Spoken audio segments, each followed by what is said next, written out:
All right, hello folks, I'm Beth the Builder, and this week we're tiling my kitchen. So I did all the demo. Boy, was that a pain. So I peeled up 2 layers of tile, and then this is the 3rd layer in my kitchen. Why so many layers of tile? I don't know. So if you remember correctly, I did a video about testing for asbestos, and this is the flooring that I tested. So this runs all the way into our hallway, and it's a old sheet flooring, and I was right. It came back and it had asbestos in it. Whoa, crazy.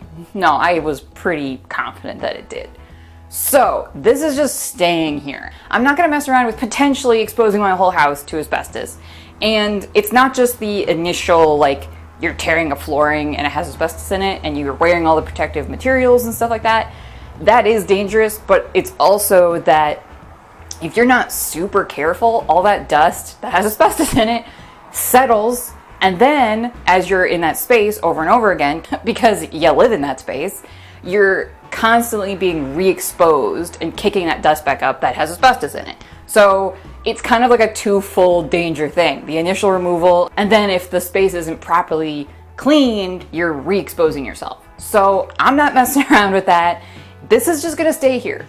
For these 2 layers of tile, the tool for the job is a tile scraper. So this was like $23. It's got a big long steel handle, and it has a blade that's removable, and it's also double ended, so you can flip it around and have a new blade then. So super useful. This is the tool for the job.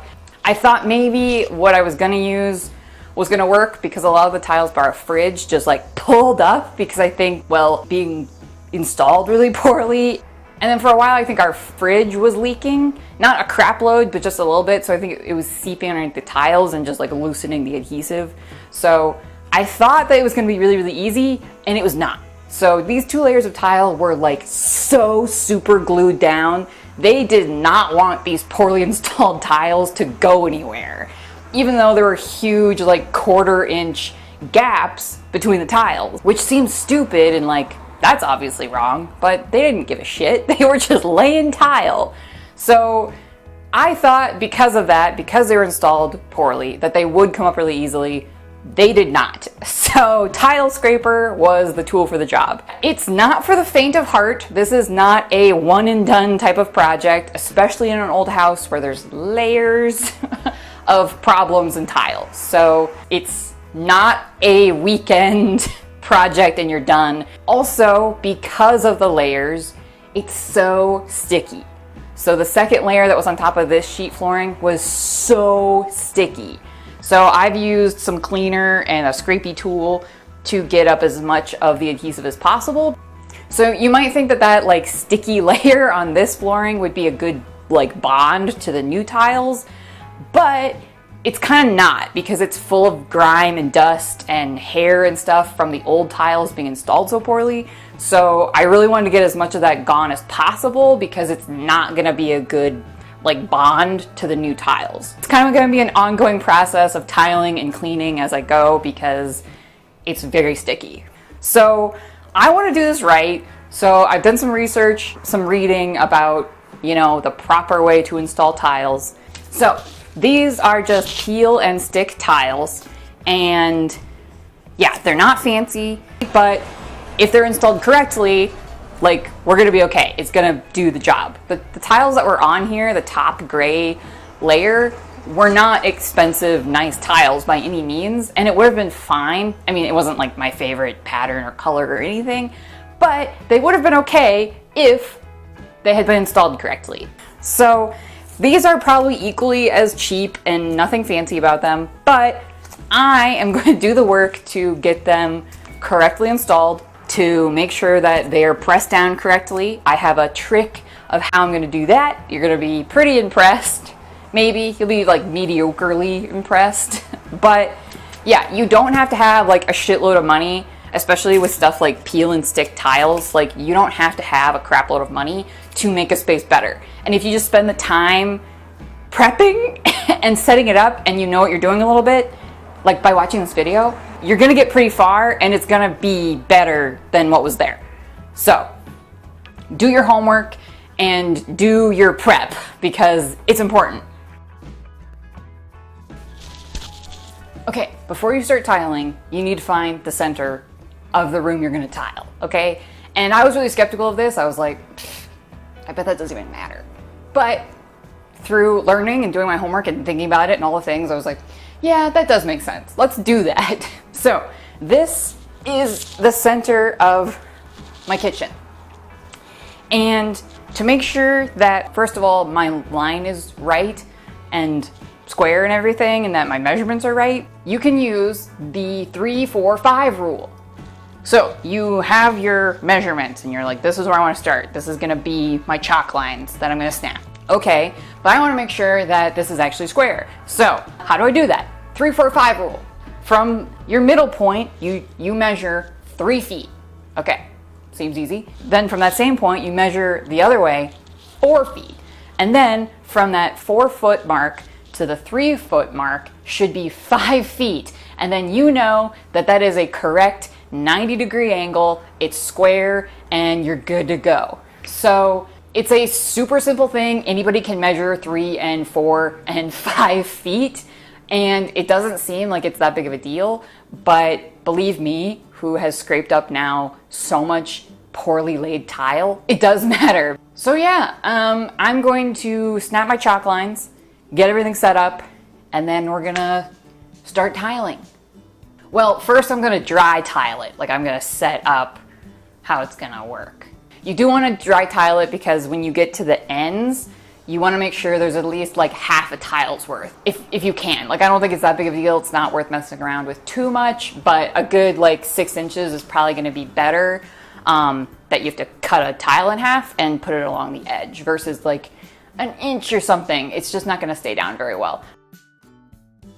Okay, so the tip, piece of advice, whatever, that I have for tiling after you've done the initial L shape, you don't want to just tile in rows, okay? Don't do that. This makes more sense to me. Because if you tile a row and then you realize that you were off slightly or you did it incorrectly, you're gonna regret it. So this is what I read. So you do this middle one right here. And then you do to the sides, okay? So you're kind of going like back and forth. So this makes perfect sense to me. I'm really glad that I found that tip or whatever about tiling. Makes perfect sense. So now you know. Now I know. Okay, so the other piece of advice that I read, and I'm gonna do because it does seem like the wise choice, is you need to roll your tile. So they make fancy, weighted, heavy tile rollers. I don't have one of those. I'm not gonna bother renting one. I'm not gonna buy one because I don't want that. No one needs that. So this is what I'm gonna do. I'm going to do whatever, a quadrant. And then I'm gonna use a rolling pin, and I'm just gonna use my weight to press the tiles down. And when you do that, you wanna do it in both directions. So you wanna do it, you know, both directions. It's pretty self-explanatory what I'm talking about.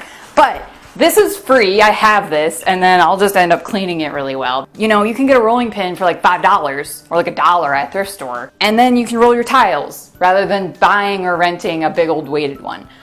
Obviously, this is going to take more elbow grease, but it's free because I have it. But I think it is going to help like really, you know, press the tiles and get a good seal on them.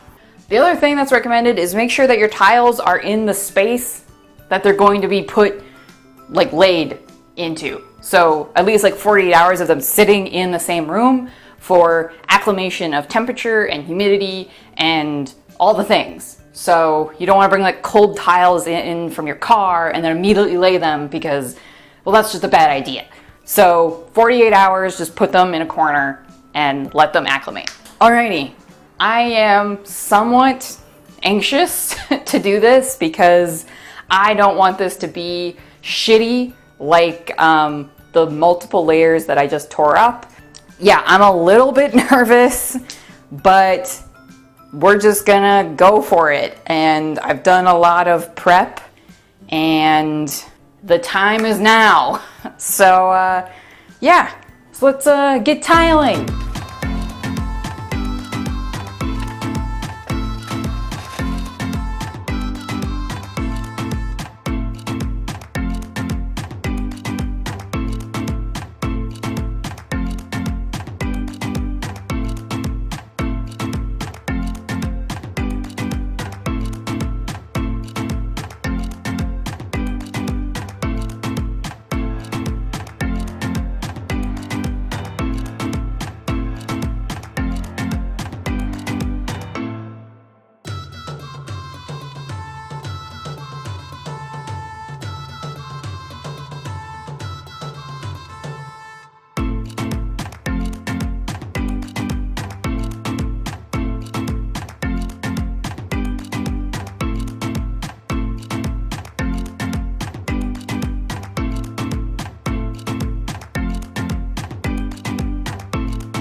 Alrighty, look at here.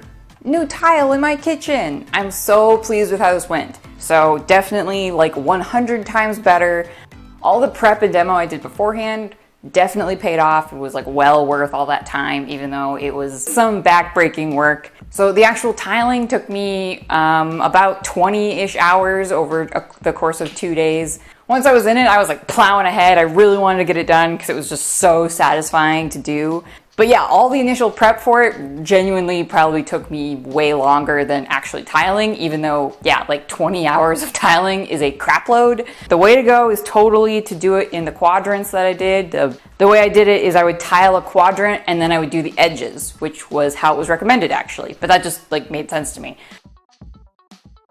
I had bought some extra adhesive for the floor that I thought maybe I would end up using with the tile. And there's pros and cons to that choice. I decided not to, but because this floor is old and everything, there are some places where there's some bumpy parts. The floor isn't exactly level. There's a seam in the middle of the room where there's actually an arch, and there's like a seam of some kind, either in the subfloor or something, that created like a little bit of a bump. So that seam, there's a couple tiles that they didn't adhere super well.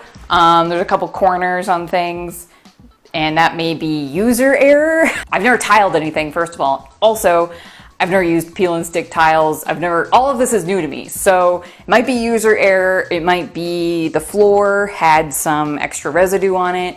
It could be that it didn't get pressed down well enough. I did end up rolling my whole floor with my rolling pin, which totally did work. It did seem to overall like get a really even seal, but just in some places, I don't know exactly what the deal is. So there's a couple places where I'm gonna get some extra adhesive and either put a new tile there and put adhesive on the whole thing, or put it where it's just peeling up a little bit, like on an edge. That's just the deal with old floors, is that they may not be perfectly level. So like on the back of a box of tiles, it's gonna be like, for these ideal conditions, but like, unless you're building a brand new home, it may not be ideal conditions that you're tiling in. So you kind of have to make do with what you have and like make the best of the situation. So that's why I did spend so much time, you know, cleaning, peeling up tiles, etc. Trying to get as good of a surface as possible for them to adhere to, because I did want it to be better than what had been tiled previously. That was really important to me, that like it wasn't just another like slapdash dumb job, that it was better. So the thing with peel and stick tiles is that they're made for DIYers, homeowners. If you were a professional tiler, you probably wouldn't be using peel and stick tiles. I don't know, maybe you would be. But the thing I noticed right away is that like I don't understand how the previous people did such a bad job, because they are incredibly easy to install. So they all have arrows on the backs of them. And then you just pick a direction in your room and you run them all the same way, so that you don't have to mess around with like a pattern. Obviously you could, if they were like a really like interesting, if you're using two different kinds of tiles or something, you could do something really unique. But I decided, since I've never done this before and I want it to be good, I'm gonna follow the directions. And it said, run all the arrows in the same direction, so that you don't end up with like the same colored square like all in one spot or something like that. I don't know, like it made sense to me that like just follow the directions. So they are kind of like for dummies in my opinion, and like they are super sticky. And so what I ended up doing was like the corner that I was going to stick against two other tiles, I would peel that off first, and then I would hold, like I would peel this halfway back, and then I would hold the tile with the backing still on it, so that I wasn't getting like my fingerprints and my skin particles or hair or anything like that in the majority of the tile. And I think that really helped too, that I'm not like peeling a whole backing off and then touching it a whole bunch. I feel like the oils from your skin, as well as like just dust and hair, is just going to get on that backing, so it's so sticky. I'm going to probably end up replacing the bottom piece of trim that's in my kitchen. You can't really see any of it super well right here, but it's been added to the original trim that's here, and it's in kind of rough condition. It also doesn't match. There's two different kinds of trim on the bottom that they've added. Some is rounded and some is like concave or whatever. Well, it's different molded trims that they added. So yeah, when you do the edges along the walls, you want your cut end to be against the wall so that when you end up putting trim in place on top of the floor, that cut edge is against the wall and it's hidden. And then you get the super square 90-degree corner against the tiles in the rest of the quadrant. So it makes sense, cut edge against the wall. That's another thing that I didn't really go into too much because I wasn't sure exactly how it was gonna go in my kitchen, was if you're installing new flooring, you really do want to take out the trim and then install the floor. That's not a huge possibility in my house because the trim is super old, so it would just have to be replaced if I would take it out. But you can get away with not taking out all the trim if you're going to add a bottom piece to the trim. Like if this is your trim and you add a little decorative piece at the bottom, then you can get away with it. That's what they've done in here. In newer homes, like the right way to do it is to take the trim off, lay carpet, lay tile, wood, whatever, and then install the trim, either using the original trim that was there or installing new. I also discovered while tiling a couple places like along a vent and stuff like that, that the third layer, the sheet flooring that was here, was not the last layer of flooring. So there was subfloor underneath that, and then I'm pretty sure there was probably another 2 layers of tile or linoleum or some kind of really old flooring. Yeah, and I'm assuming they laid subfloor to then do the sheet flooring to get a really even surface. So if I had torn up that sheet flooring, if it didn't contain asbestos, it could have been like a whole can of worms I could have unleashed into our house of extra problems. Potentially it could have been even more uneven than the sheet flooring and the subfloor. Yeah, like it's a really old house. So, you know, 3 layers of flooring, okay, yeah, makes sense. But maybe 6? Like, I don't know. So, I mean, that's kind of where you have to just make the best guess of how deep of a hole do you want to dig for yourself, how much time are you willing to invest in this thing. And I felt like peeling up 2 layers was great, and I wasn't really willing to go any further than that.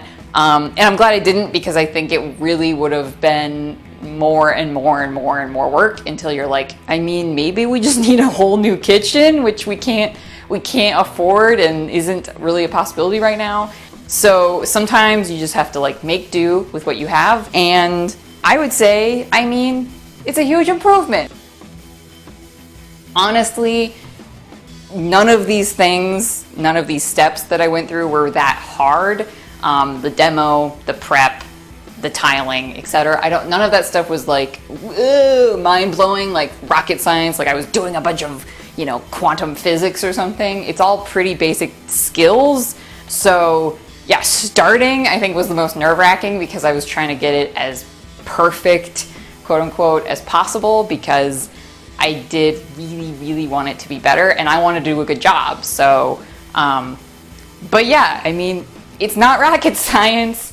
I really think anybody can do this stuff. The peel and stick tiles are so user-friendly. You can find all kinds of different patterns. You can find, you know, better, more expensive tiles even than what I got.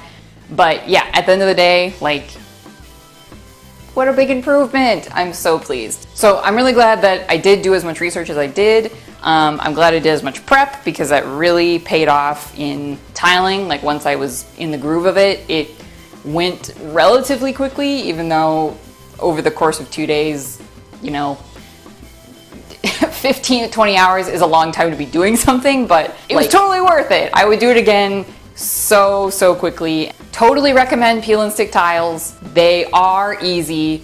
You don't have to deal with grouting, dealing with all that stuff, but you do still have to kind of like use your head and know a little bit, you know, about like measuring things and I guess kind of having a little bit of attention to detail. But overall, like, they're made for DIYers. So I hope you feel motivated to go fix your flooring because come on, it's so satisfying. All right, so give me a like, subscribe for more honest DIY.